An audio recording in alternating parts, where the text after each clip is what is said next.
sejam bem-vindos a mais um programa do nosso canal. E hoje nós vamos falar sobre o olhar da criança. Semana passada a gente falou sobre o nosso olhar de pais para os nossos filhos. E hoje nós vamos inverter os papéis, vamos falar sobre o olhar das crianças para nós e para o mundo. Por isso que eu comecei esse vídeo hoje nessa altura, né? Pra gente falar um pouquinho sobre a altura da criança e o jeito com que ela olha para nós.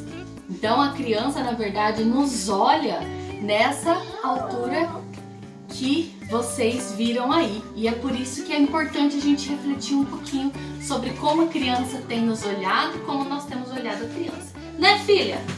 Fala, vem, vamos assistir o nosso episódio de hoje. O olhar da criança é bem diferente do nosso olhar de adulto para o mundo, para a sociedade, para as coisas, né? Quando eu era criança, eu lembro que eu achava o quintal da minha avó imenso, sem fim. Realmente é um quintal grande, mas eu olhando hoje, né, como adulta, ele não é tão grande assim quanto eu achava quando eu era criança. A criança, ela tem dimensões diferentes de nós adultos e por isso nós precisamos refletir e perceber como tem sido esse olhar da criança. E essa experiência que a gente vai fazer hoje aqui, eu vou olhar tudo aqui na minha casa com o olhar que as minhas filhas têm na altura delas, pra gente poder ir refletindo e conversando um pouco sobre isso. Então, vem com a gente! Vamos começar aqui então, vou começar aqui no quarto. Olha só, vou medir aqui pela altura da minha filha Mimi. Então, essa é a altura que ela vê e é o que ela vê.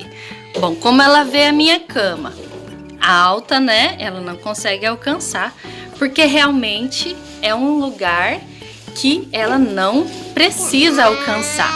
Essa cama é a cama da mamãe, a cama do papai, e a gente precisa conversar sobre isso com os nossos filhos, que cada um tem o seu lugar aqui na casa e aqui, né, é o lugar da mamãe e do papai. Agora, na altura dela, como ela vê o quarto dela e a cama dela, né? Então, olha só, aqui ela tem acesso, é o lugar que ela dorme. Aqui é a cama da irmã. E aqui sim é um espaço delas duas, né? O local que elas descansam, que elas dormem. Esse é o lugar delas, um local preparado e adequado para elas.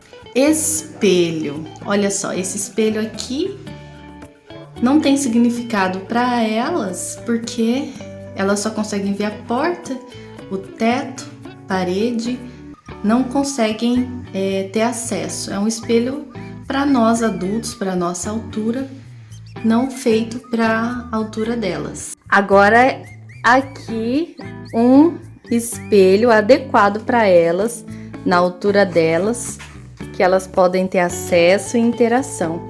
Esse guarda-roupa, na verdade a gente mudou, ele é um guarda-roupa de adulto, e a gente trocou, ó, essas duas partes aqui para que esse espelho fique da altura das meninas. É interessante a gente perceber que para nós aquilo que é tão simples, né, e tão óbvio, para as crianças não é.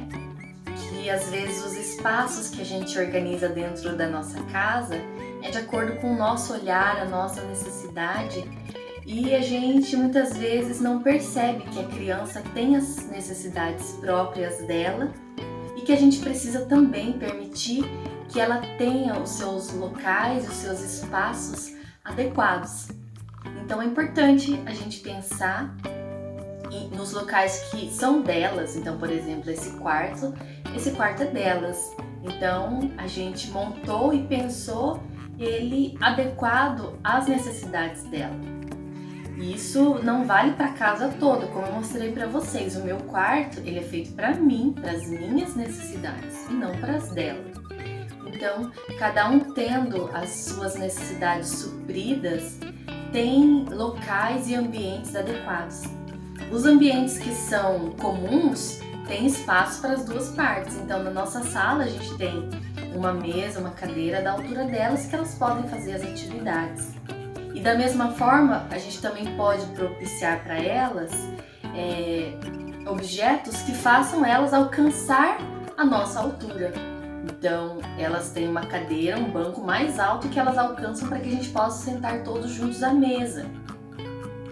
Eu posso dar para a criança um banquinho ou uma cadeira para que ela possa alcançar a altura da pia, para ela poder fazer a higiene pessoal dela.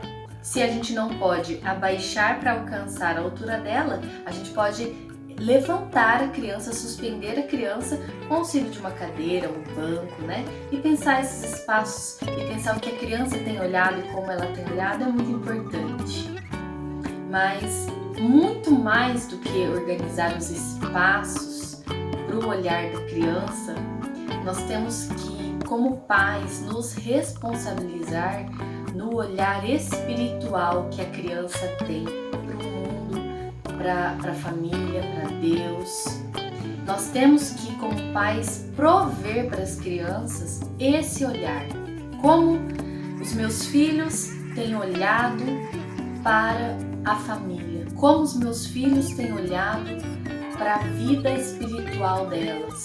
A vida espiritual da pessoa inicia desde que ela é pequena, desde o seu nascimento. A vida espiritual não começa a partir da vida adulta. Nós precisamos prover para os nossos filhos esse olhar espiritual, além do material.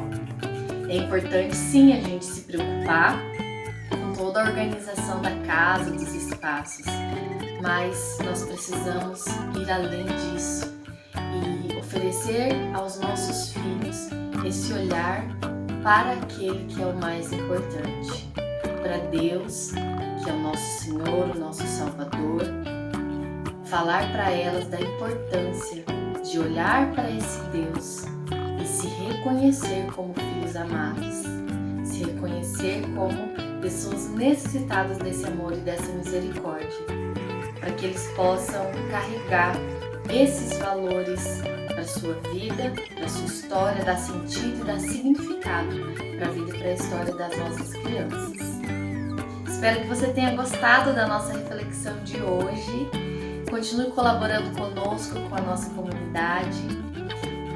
Se inscreva aqui no nosso canal, ajude, compartilhe esse vídeo com as pessoas que você conhece, seus amigos, familiares. Nos ajude a evangelizar e alcançar mais pessoas por esse meio.